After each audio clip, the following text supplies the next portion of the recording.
Yeah, what saved you in year one actually kills you and kills the relationship in year two, three, four, five, six, seven, eight.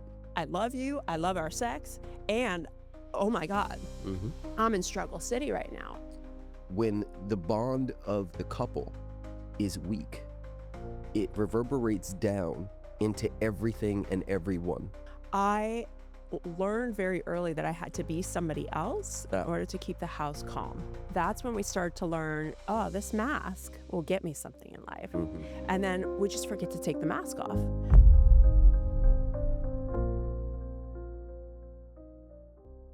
Hello, family. Welcome to today's episode on Bridge to Love. We are diving into a very nuanced and complicated topic, which is what happens to the relationship after you have children.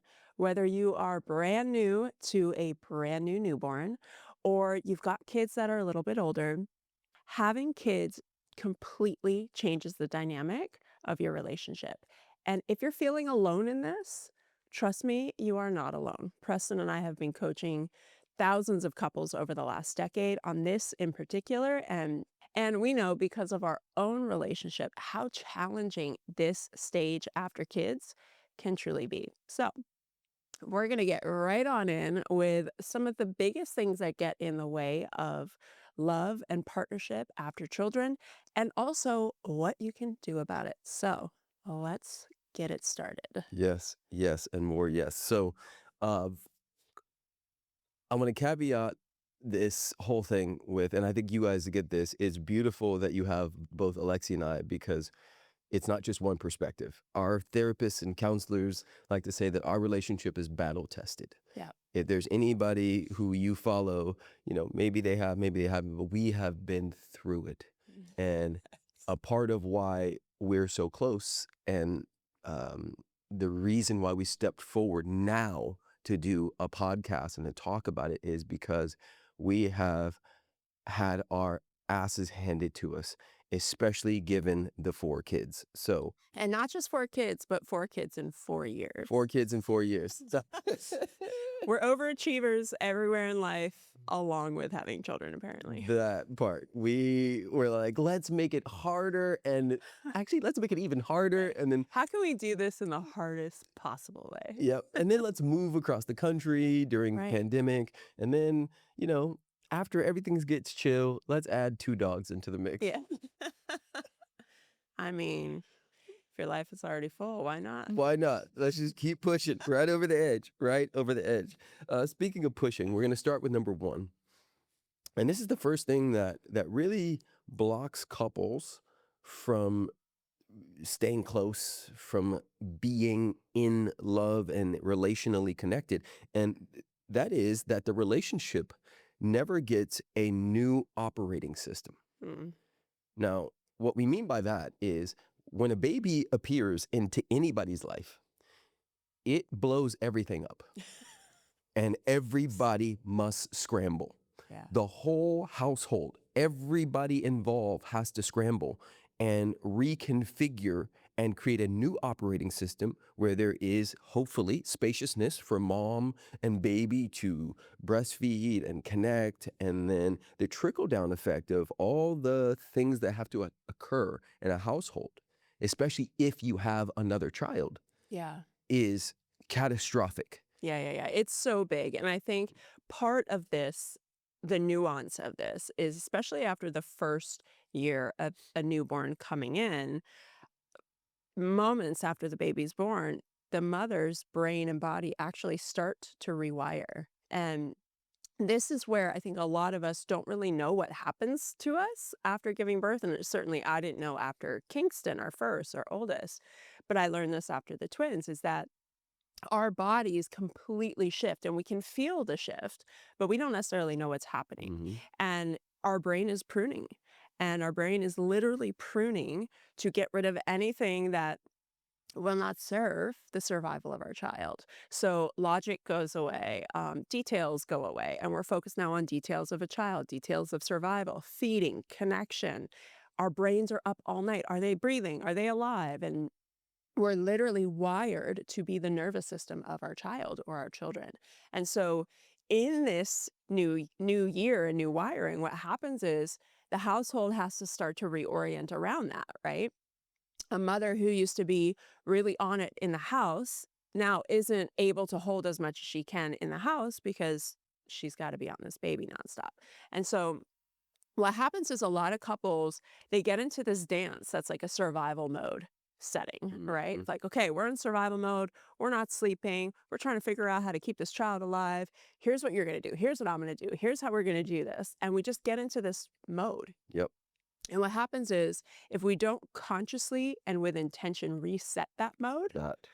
that mode will kill a relationship further down the road Facts. because then you're still operating in this like survival mentality. So, yeah, what saved you in year one actually kills you and kills the relationship in year 2, 3, 4, 5, 6, 7, 8, and so on. Yeah. And what's interesting about what you just shared is add on top of all of that postpartum, the healing of whatever happened during birth, right? Body healing, yeah. So if that mother's, vulva was ripped, Yeah. if she went through a major surgery, Yeah. that also reconfigures intimacy. And if intimacy isn't discussed and held, which is hard to do, in Yeah. a light or sort of placed over here as a, hey, this is a tab I'm not forgetting, Yeah. then couples can get into this sort of routine of, oh, well, we're not that anymore. Yeah. And, this is this is so nuanced because I've had multiple types of births. I've had a home birth, I've had a VBAC hospital birth, and I've had a C-section. And the C-section was actually really traumatic for me. And it, we never quite know what the body's processing until later we try and do things that the body used to do. And we're like, oh, my body doesn't like this anymore. Especially after giving birth, no matter what your birth story is, you have a new body. Your body had to move its organs around. Your body and your bones are literally coming back and finding, not even back to where they used to be. They're finding a new place to land.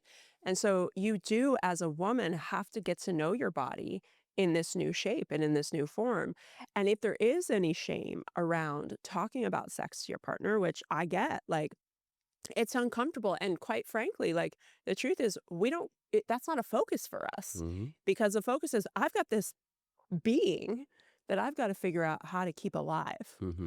That feels way more important right now than sex. Like, I love you, I love our sex, and oh my God, Mm-hmm. I'm in struggle city right now. And so for any ladies listening, like, I really understand that place that we can get to, and also leaving space for the woman that's like, I was so turned on after my birth. Like, everybody's story is so different. But the majority of women that we've worked with and I've worked with tend to have the story of like, I can't even think about sex right now because I can't even think about myself right now because I got to think about this child. That. And so when a woman's so disconnected from herself, she's going to be disconnected from her sexuality. And this is where I think the role of the partner is so important to, number one, understand this and have compassion for it. Because I think a lot of partners tend to take it personally of like, oh, they don't find me attractive anymore. And now it's just all about the baby. And there's like this push-pull dynamic, which can be really challenging because it's like, no, of course I still love you. And I don't even know how to love myself in this season yet. I'm still learning that. So there's got to be like a lot of communication on this, a lot of compassion, and just a lot of curiosity, I think. Yeah, it's so tricky because to expect someone who has zero education on something Right. because it's not shown on TV, it's not a thing that's talked about, to have compassion or understand that biologically, spiritually, emotionally, this person is shifting. The men, I could just say, speak from the men's perspective. Men know that their partner is shifting. Like, it's just Yeah. clear. Everybody loves that baby. Everybody is like, oh my God. And most men are not trained in identity upheaval. Like, Most women aren't either. Most women are like, you want to talk about postpartum depression, right? there's a whole theory around this that, and obviously postpartum depression is chemical, but there's a lot of people in the more holistic space that talk about the reason why a lot of women suffer from postpartum depression is because we don't have a culture that supports a woman postpartum. And so she's feeling so disconnected from herself. She's feeling alone and in a bubble where she doesn't have a village and community of elder women who can support her and help her and let her know that this is normal and this is okay. And then she'll have a partner that's putting pressure on and she feels like she's imploding. Mm. And it's just a really challenging time because also here in the United States, we don't have paid maternity leave Mhm. for the most part, unless you work for a private corporation that does.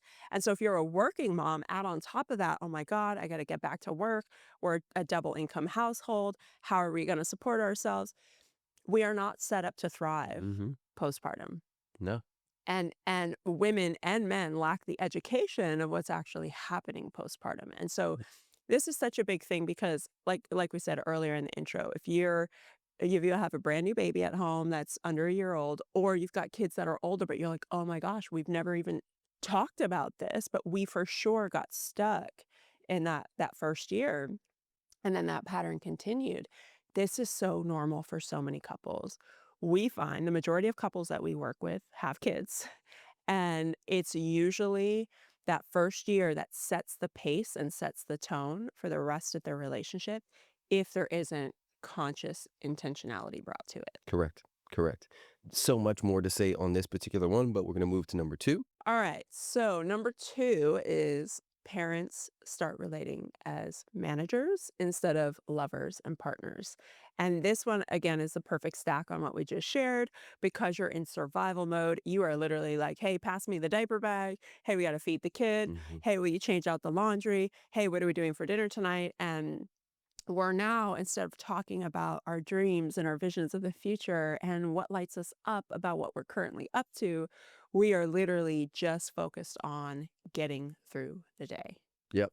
It's, you know, we coach people and know people who have 16-year-olds, people who have 12-year-olds, and they're still in this pattern. So Mm. hear us loud and clear. Yes, this happens and starts very early, but there's also many people who have kids that are teenagers who are still in the managerial role, Yeah. and they've stopped being flirty and risking and focusing on each other. And it's just about who's taking who to soccer and who's taking who to the recital and who's taking who to there. And this is, a death knell to any relationship. And Yeah.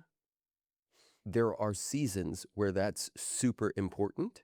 And like we have said and taught, when somebody's interested in you, they will move mountains to make sure they're interested. Mm. And that goes both ways, right? In the dating world, we say that to a man or a woman. We say, hey, if this person's stringing you along or they're texting you only at midnight as a booty call when everything's clear for them, they don't really care about you. Yeah. And in relationship, on both ends, we can get so focused on checking the box and doing the next task and making sure that the house and everything stays together that we forget each other, and we just become great managers of this world that we created. Mm. And the love or the lovership, the energy, the electricity of the polarity goes away. It's interesting as you're saying that, what's coming to mind is when we start dating somebody, we are high intention, Hmm. high effort. Facts. We're like all in. Then we start kind of getting into the routine of the relationship. The honeymoon period starts to, do what it naturally does. Then we're like high intention, middle effort, Yep. right? Then you have a baby Mm. and maybe the intention's still there. It's not even there. The intention goes. The effort is at zero. Maybe the intention is somewhere in the back of your mind, like, oh, I know I really want to do this or I should do this. But man, I'm operating on fumes right now. And so I think that's the key piece here. When we get to low intention, low effort, that's when we set into the danger zone. And you said something that's really important that I think we have to highlight is we stop risking. Mm-hmm. And I think that's a really important note because it speaks to something deeper going on Mm-hmm. about why we're low effort. I think when we get into the mundane, the everyday of a relationship, what happens is safety becomes comfort. And Facts. we become really locked into this pattern of, I feel really comfortable here. Therefore, I feel really safe here. Therefore, I don't want to navigate off this path Mm-hmm. because this feels really safe to my system. I can count on this being pretty monotonous. I can count on this being pretty boring. I can count on this being Groundhog's Day. I can count on this being managing the kids. I can count on that. Yep. What I can't count on is, will he still find me attractive Mm-hmm. after all these years? Will she lean towards me if I make a reach for her? Mm-hmm. Right? That feels scary to our bodies and our nervous It systems does. to actually take that risk and go, you know what? High intention. I want to connect with this person Mm-hmm. and I'm going to make the effort to do so. That inherently involves risk. And speaking from the dating perspective, why the honeymoon phase is so electric and so alive is because we have that novelty, Mm-hmm. because we have a sense of risk, because we have that level of excitement of like, will he or won't he? We don't know. Mm-hmm. But when we know and we can always expect, yes, our nervous system loves the safety, but passion doesn't love safety. Facts. Passion loves novelty. And so taking that risk is actually inherently important to keep the fire going in your Facts. relationship. Facts on facts on facts. Yeah, we're running a tight ship, but it's docked. It's not actually in the water, out in the game. And the thing to take away from this, whether you're listening to this with your partner or you're listening to this by yourself and you're figuring it out, is put the ship on the water. Yeah. Risk falling, risk failing, risk looking stupid for the sake of love.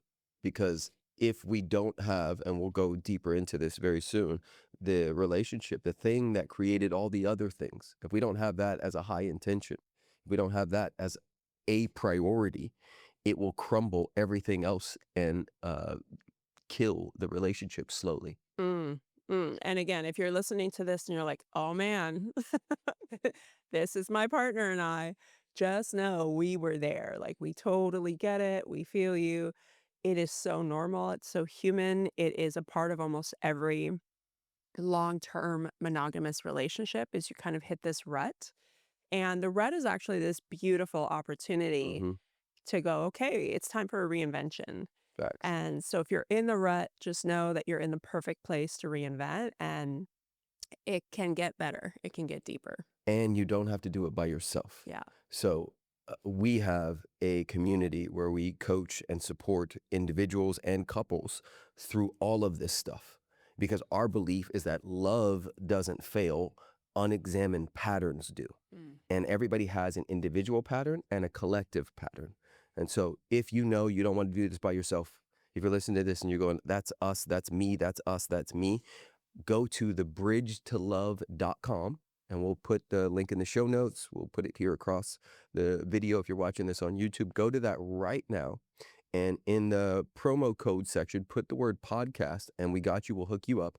It is absolutely amazing. And you want to have people who support you individually through processes like this. Yeah. Because if, I'll get off my soapbox for a second, but if you are not in alignment, if you are not feeling good about who you are in relationship, it erodes everything. I don't know if you've ever been in a fight with your partner or felt like you were off. It messes with your money, your health, your everything. Yeah. And the best news is, yes, it takes two people to create a pattern and a dynamic in relationship, but only one to heal it.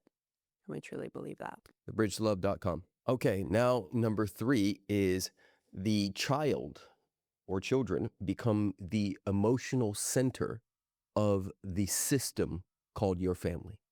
Now, what we mean by that, in short term, that makes total sense, especially for a mom, because her job is to make sure that child survives. Yeah. But long term, if And we've seen this. We have friends, we have people we know, people we've coached who've had this happen, and their relationships did not survive because everything became about this little boy or the child, and they one or both partners start to feel neglected, start Yeah. to feel Isolated, alone. When we talk about loneliness in relationship, this is probably one of the key factors is that your partner has taken such a deep interest and such a deep excitement to the children or child, but that doesn't get imprinted over to the partner. So here we are looking at our partner so lit up and so excited about these kids. And we're thinking, man, where did that go for me? And, it's really easy to get stuck in victim mode here because we're looking at this scenario like you can still do it. I can see that it's possible, right? Like this hasn't like atrophied in your system. It's just not available towards me. And so I see you being loving with our daughter. I see you being loving with our son. But where's that energy towards me? And so we start to have this like undercurrent of jealousy. I think most people wouldn't admit Mhm, that like, oh, I'm jealous of my kids. It's not that. It's you're feeling the ache of what's possible mhm. that you're seeing right in front of you, but you're not receiving that you used to receive from your partner. Facts. And that is a really hard space. Let me jump in on this because it is such a big, important topic because of Bridge. And Bridge is a workshop that Alexi and I have been doing for many, many years. Over 10 years, we've been doing this workshop, and we have had so many people. It's a nervous system and embodiment workshop. And we've had so many people come in whose mother or father did this to them, Yeah. where they because they couldn't get it with the father or the mother, they placed it on the child. Yeah. And the child feels all the pressure of, oh, I need to fill mommy's cup. Yeah. Oh, I need to be mommy's sunshine. Yeah. Oh, I need to be mommy's backbone, or whatever the case may be. This not only is not a good look for you and your partner, it's a terrible look for the child. Well, it becomes this codependent, enmeshed dynamic where the child feels an immense amount of pressure to perform and show up a certain way so that mom or dad is happy. Mm, Because we can feel mom or dad's happiness contingent on me. Like yes. I'm their son, I'm their source of everything, I'm their source of love. And so if I fail or if I make them upset, well, then that's going to screw with my sense of attachment. Mm-hmm. And it's a really challenging place because this is where we start to see from the child's perspective, which are a lot of the students that we get the adult versions of this. They come in and they say, I learned very early that I had to be somebody else in That. order to keep the house calm. And when we start to trade in authenticity for attachment and survival, that's when we start to learn, oh, this mask will get me something in life. Mm-hmm. And then we just forget to take the mask off. And now we've got children who become adults that don't know who they are and how to find themselves. Facts. So this is like, as a parent, yes, do this for your partnership and your relationship because it's so important, but also think about the long-term effects for your kids. Vulnerable moment here. At our worst, one of the things that had me thinking that we needed to end our relationship was I didn't want to perpetuate the cycle of another kid, in our case, 4 kids, growing up not seeing romance. Yeah. There was a point when we were really bad, and obviously I was blaming it all on you, which I've come to grow out of and understand my part in it. But at our worst, I used to think, nope, I cannot let these kids grow up not seeing a mother and father who really love each other Mm. and show it in front of the kids. I never saw that growing up. Yeah, yeah, yeah. And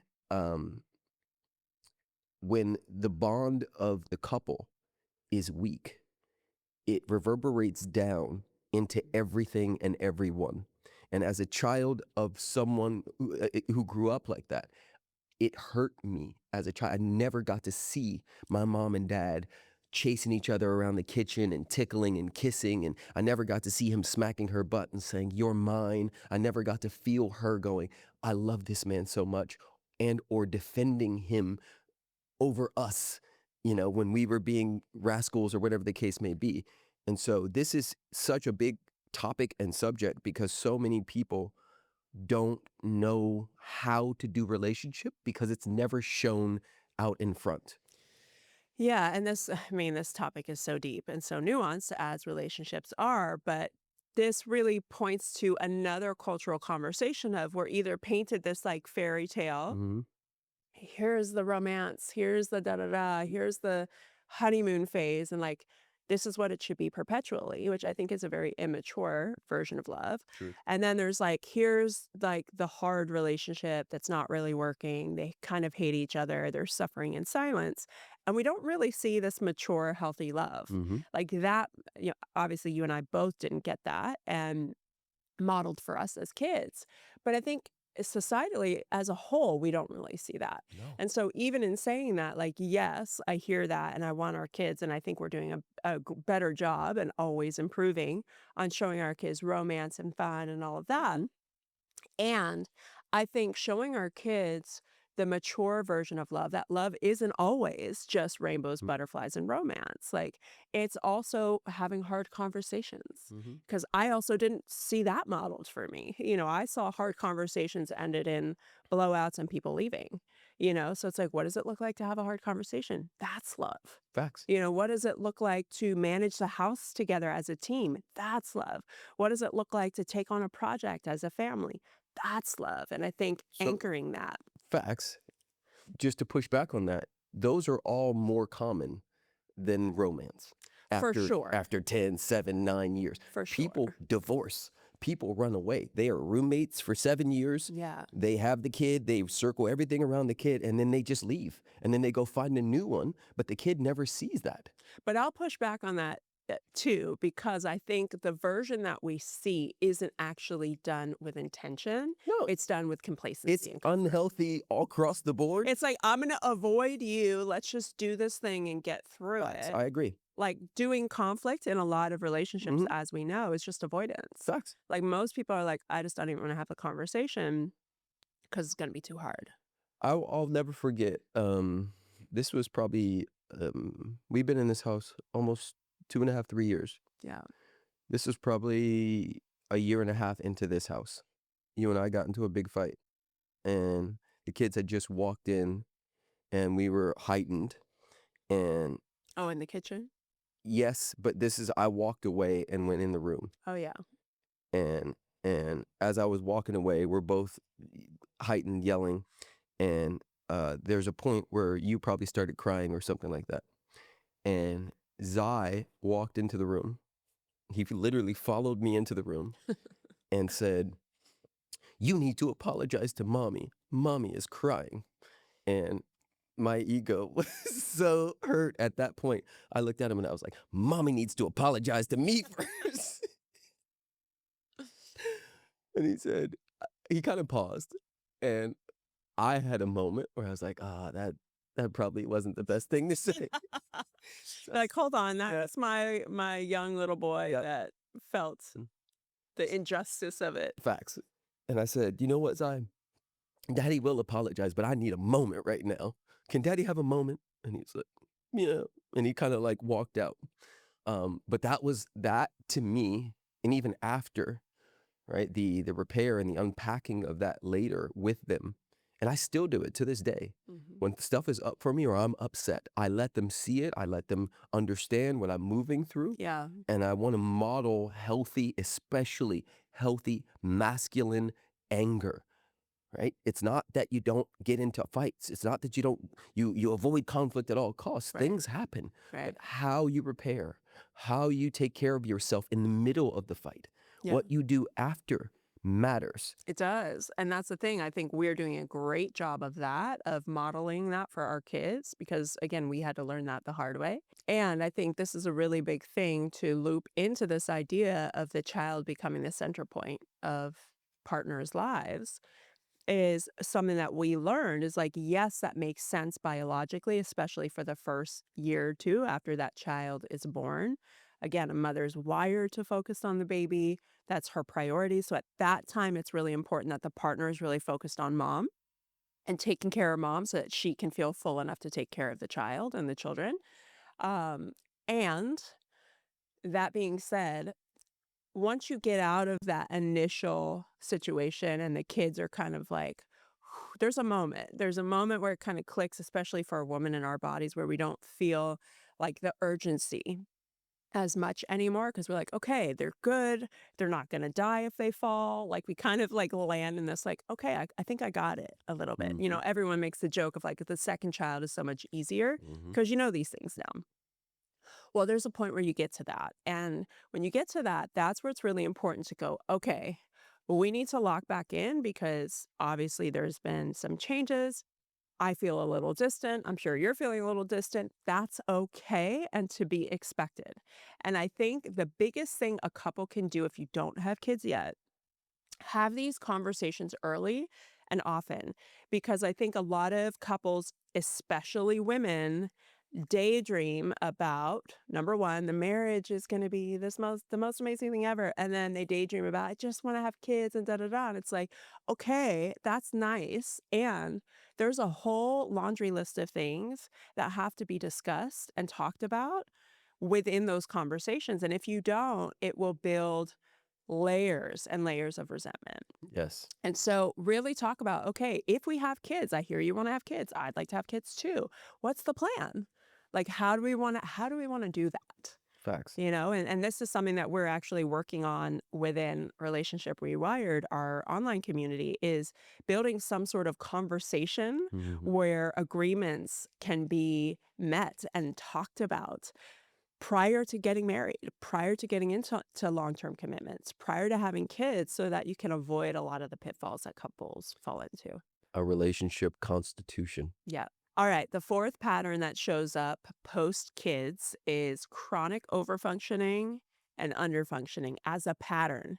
Locked in. It's something that happens as, again, we have this child, we get into these patterns of like someone's like really kind of scanning and making sure everything's good and taking care of things. And the other person kind of steps back a little bit, maybe avoids, withdraws. And then we have this pattern that starts to make sense based on capacity in the early stages of our relationship, but long term will calcify and create such a divide within couples and so much resentment. I'm gonna tell you a story about, and this is one person, but this is many. I've coached so many men around this, and ladies, I want you to hear this not as coming down on you, but just a reminder. Um,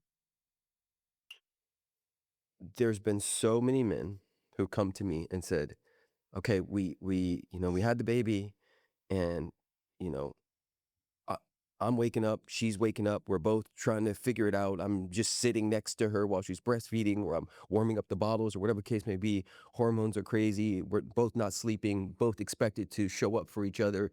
And anytime I go and try to help with the baby, she says, 'You're doing it wrong. You're holding him wrong. You're doing the thing wrong.' And it feels to the man like he's being chastised or like it's her baby and he's like a distant uncle that gets to visit, but it's not okay for him to also fully take ownership of it. Now, I'm saying this caveat it. I know that's not the intention. And I know that all of it comes from you loving the child like it is you, like there's no separation. Because that's how it feels. Yes. So, and speaking to calcifying, if I go and put my hand in a cookie jar 5 times in a row, and all 5, somebody smacks my hand, I'm going to have some level of hesitation on number 6, number 7. Now, I'm going to have this biological imperative because it's my child too. But if you keep telling me and showing me that I'm wrong, that there's only one way to hold the baby like this, and my hand needs to be higher up, or whatever the case may be, that's going to unconsciously create a distance where that person, and I'll say that man, may now go, okay, when the kid is 2, then I can play with him. Because clearly right now he's so whatever Fragile. fragile that she believes that I'm going to kill the child. And so now these roles get calcified really quickly, right? I'm the one that holds the baby. I'm the one that does the thing. I'm the one. And then she is doing that, but then she gets tired. Mm. It's hard. And he wants to, but She wonders why he's not stepping up. correct. He's been burned enough times where he's like, yo, I'm not going in there. Like, Yeah. she already told me I'm wrong for this. Yeah. So now these roles get sort of locked in, and over time, that's the resentment starts to build under there on both ends. And this is really deep and again, so nuanced because we could spend 5 whole episodes on this alone. Because I think what happens, again, coaching women when they're pregnant, they basically like mothering starts the moment you find out you get pregnant. She starts reading the book. She starts listening to the podcast. She starts talking to other mothers. She's researching. She's investigating. What do I need to do? How do I keep this baby safe? It's nonstop, right? And there's this thing of like, okay, I need to learn how to become a mother. And I think societally speaking, there's this understanding of like, oh, it just happens naturally. It's intuitive for women and it's not intuitive for men. That's kind of the enculturation we get. But the truth is, it's not really intuitive for women either. We learn through modeling. Again, we learn in the village, we learn from watching others, we learn from information gathering. And so a woman has started this collecting of information essentially 10 months prior to the baby coming out, right? Depending on when your baby was born. So by that time, she's got a checklist. This is what you do. This is what you don't do. This is how you hold the baby's neck during these few months. This is how, this is what they need and all the things. This is how you hold the bottle so the baby doesn't get gas, because if the baby gets gas, the baby won't sleep. And if the baby doesn't sleep, you don't sleep. And there's this trickle down effect, cause and effect for every choice made, right? And she knows this. And so that level of hypervigilance, now the baby's out. She's already hypervigilant on it. Now the baby's out and she's thinking in her mind, okay, I've got to calculate this thing as much as possible so that we can sleep as much as we can. So that the baby's healthy, the baby's sleeping, the baby's needs are met, the baby's pooping, the baby's peeing, all the things. And so that little moment when the man comes to pick the baby up, in her mind, she's calculating, oh my God, he didn't read for the last 10 months about how the baby's neck is this. And so she doesn't trust that the man knows the information she knows. Whether or not that information is good or correct, that's up for debate. But she's already hypervigilant of everything needs to be perfect for this baby, especially your first one, right? And she doesn't yet trust that the man has that same wisdom because women are often in this information collecting mode by themselves because a man isn't really involved in that type of education early on. It's the women. The women go to the classes. The women do the things. The women have the conversation. And this is where I think culturally we have to kind of start widening the conversation a bit because men want to be more involved than ever now, which is beautiful, but we are not equipping them to have these conversations as a couple to really go, okay, let's get you prepared together so you both feel like we're both at the starting line at the same point. Yes. Because a woman often feels like, man, I've got to manage him now with the child, but I don't want to have to do that. So hear this again, and I know some of you will get mad at me about this. This particular section is called overfunctioning and underfunctioning. And what often we forget in this Western world where we need 3,000 baby wipes for everything and 12 billion gadgets for how they sleep. You and I have been to Tanzania, Africa, a million times. Yeah. I've been to India. You've been to Thailand. We've been all over the world. And babies survive all over the world without the 12 billion U.S. gadgets and overfunctioning checklist of what they believe is the one way that the baby's going to survive. Facts. And so I think because men don't carry, there's a level of understanding that's a little different. They're not so close to the like, this baby's going to die unless it has this particular formula. And so I'm saying all this to say there must be, if you want the thing to work, and remember, this is about overfunctioning and underfunctioning. We can fast forward this whole thing and we can find the same thing in a 10-year-old. Yeah. The parents may both be overfunctioning in the ways that they want to and think are necessary. And to me, this is why dads are important. If you got one, fantastic. If you don't, you make do. And shout out to all the single moms who Yes. are making it work and making it happen. It's a big deal. It's a big deal. And especially for little boys, you know, the chance I got, the first chance I got to leave my mom, I did. Not because my mom wasn't amazing, because my mom is amazing. She is. To So this- signed. Can to this- co-sign that. Our kids are with her right now. She's to incredible. This day, my mom is awesome. Yeah. And my mom grew up as a little girl, Yeah. not a boy. Yeah. And I could feel and understood her over-functioning of you're too dirty and you're too this and you're too that. And so I wanted to leave, Yeah. right? Again, the over-functioning of, we're seeing it from our perspective. I, as woman, think little boy should not jump off of this thing. Right. I, as man, understand that little boy must jump off of this thing. Yeah, we have so many moments because we have a lot of land that we live on, and there's so many moments where our kids are like literally about to do something, and I'm like, Mm-hmm. they might die or break something. Yes. And he's like, it's good. And I'm a risk taker. Like, I was crazy in my 20s. I did all sorts of crazy stuff, jumping out of planes, all sorts, swimming with sharks without cages, all sorts of crazy stuff. But as a mom, my body was like, jumping off of that thing might kill you, Facts. you know? And I never would have thought I would have been like that. Mhm. But it is. We're just wired differently. Wired different. Yeah. And so both are trying their best to do the thing that they think is important and imperative Yeah. for these children, Yeah. all the way to 14, 15, 16, 17, 18 years old, from two different perspectives. And so the solve here is to bring awareness.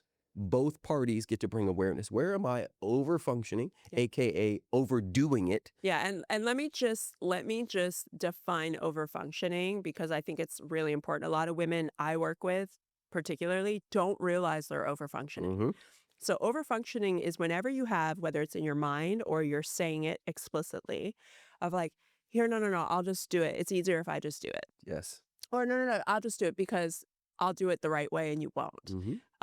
I'll just handle it because I can get it done faster, right? It's that conversation of like, here, just give it to me because it'll get done faster, it'll get done better, it'll be right. I don't want the headache. I don't want to have to ask someone. I don't want to be a burden. It's this idea that if I just handle it, I can feel the relief of the anxiety I feel in my system.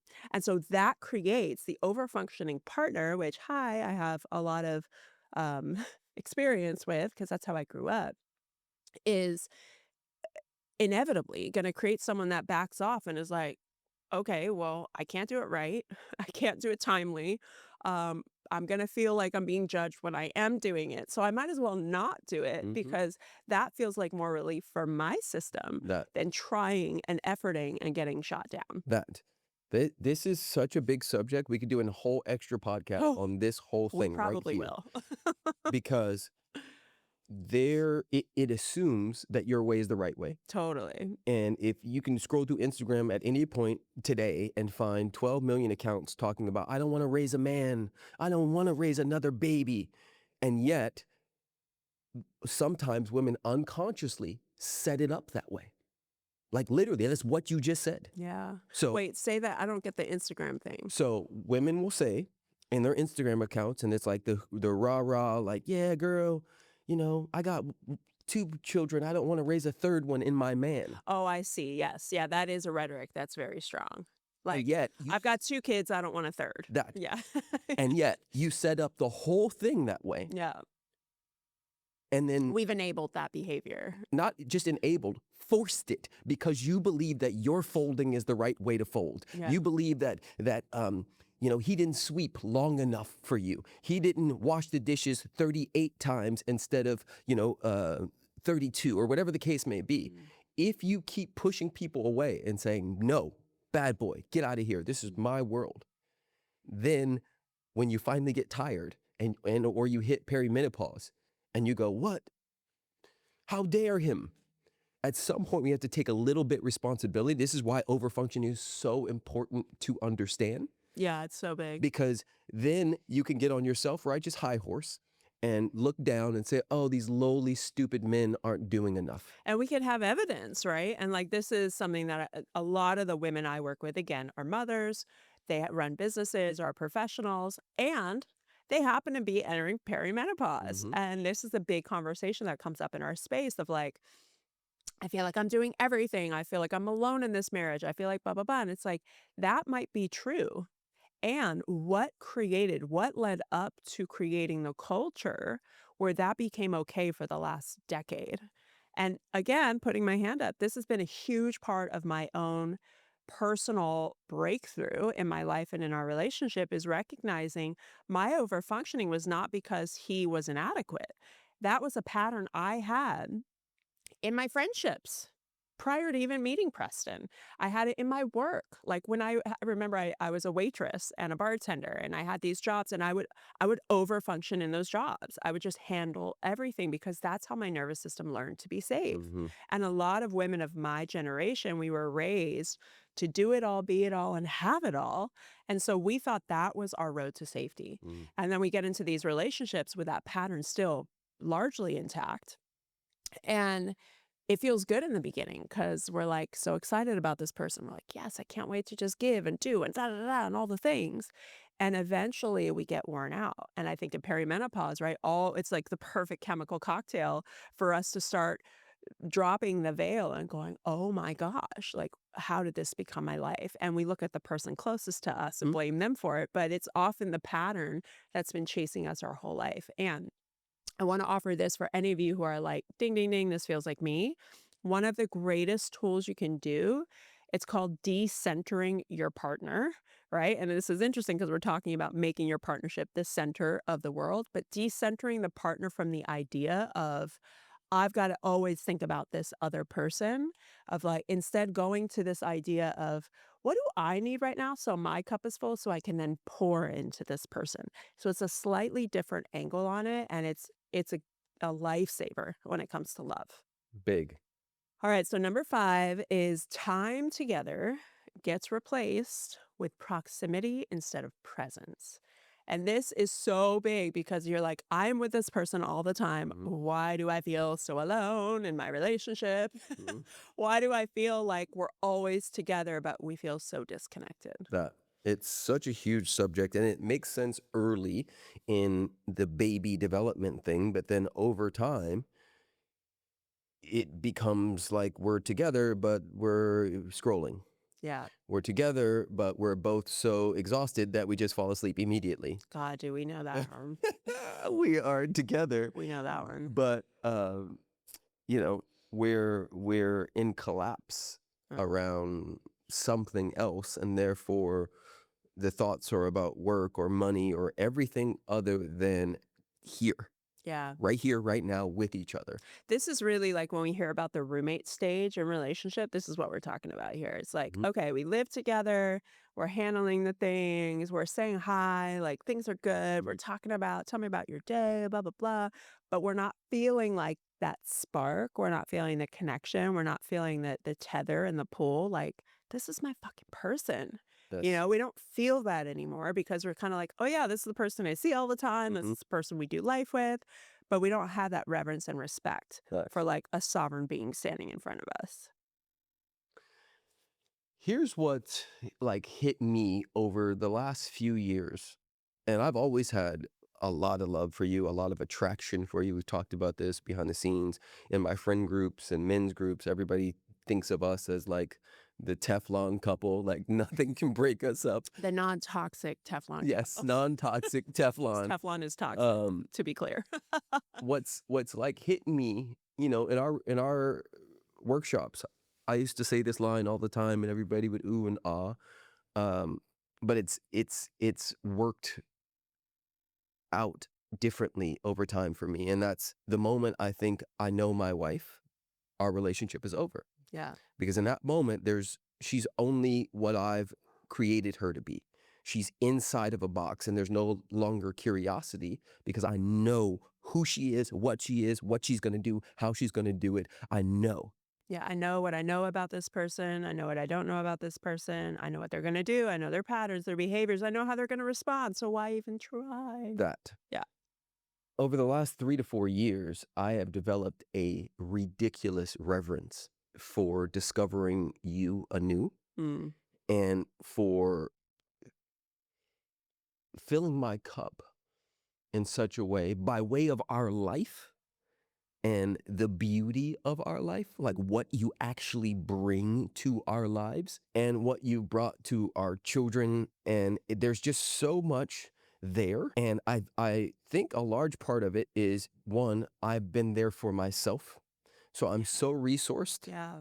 and self-sourced and self-in love that I can love you and see you and appreciate even this set that we're currently on, the chairs that we're on, the table right here. This is all Alexi. This is my wife. She has style, she has beauty, she has presence, she has intelligence. And then you take into factor in like what it took since when did you get your menstrual cycle? 15. 15 years old, starting to be with this thing Yeah. so that we could have these beautiful children. Yes. Like that guts me. Yeah.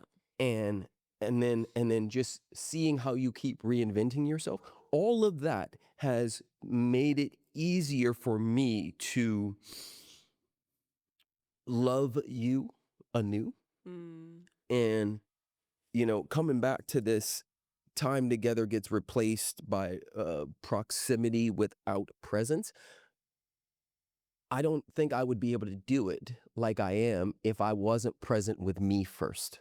100%. And I can feel that. I know you can feel that with me too, right? The minute we stop looking for our partner to go, why aren't you present with me? What's going on? I need more of you. And it's like, oftentimes that might be true that we want more of our partner. We need more of our partner.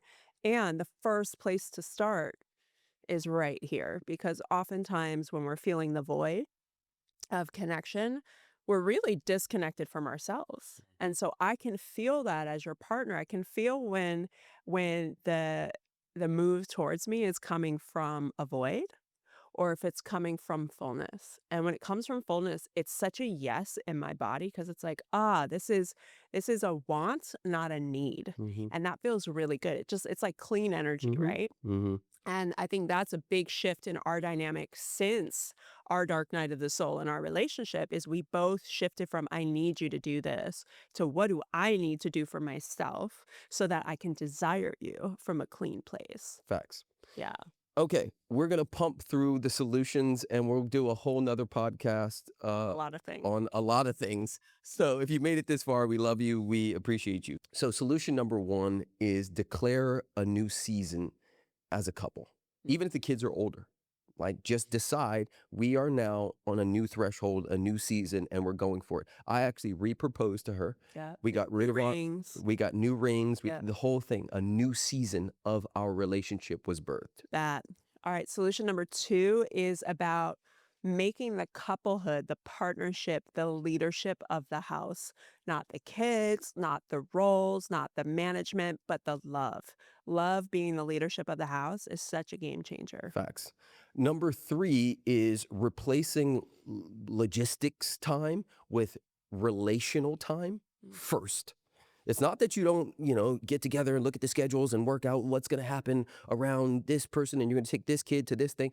Before we ever do that, we have scheduled time for us to relate and come together and love on each other and be curious about each other. Yeah, and just a little like addendum to this.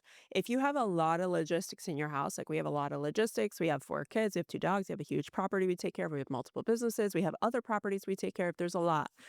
It is important to treat it like a business in the sense of have a meeting once a week for the logistics dump so that the other time during the week you have spaciousness to actually connect because you already know what's coming, you know what's expected, you know what's needed from each other in that week. Number 4, and to me, this might be the most important, is consciously dismantling the roles that you've outgrown, right? Again, we get into these ruts, we get into these patterns that are so necessary for certain stages and seasons of life in parenthood. But if you have outgrown them and you're starting to feel resentful, that's the sign. Any resentfulness is a sign that you have outgrown a pattern. Maybe a pattern of overfunctioning, maybe a pattern of underfunctioning, maybe a pattern of disconnection, maybe a pattern of no sex, maybe a pattern of blame and victimhood, whatever it is. Start to go, you know what? This is not the person I want to be. This is not the woman I want to be. This is not the man I want to be. Who do I want to be in this next season? And really consciously state that I am ready to slowly let go of this pattern and step into something else because this is not who I want to be for myself, That. let alone our relationship. That. So that is it, ladies and gentlemen. Thank you so much for taking this ride and this journey with us. Again, love doesn't fail. Unexamined patterns do. If you know you have unexamined patterns, if you know there's stuff that's sabotaging the relationships you enter and get out of and get back into, come play with us at thebridgetolove.com. We have a community called Relationship Rewired where couples and individuals come to learn, grow, and really fill their own cups by way of understanding and practices with their nervous system. Yeah, you shouldn't have to do love alone. It is challenging. It is meant to bring up all of our stuff. And that's why learning about love and how we love in community is so imperative. So we hope to see you there.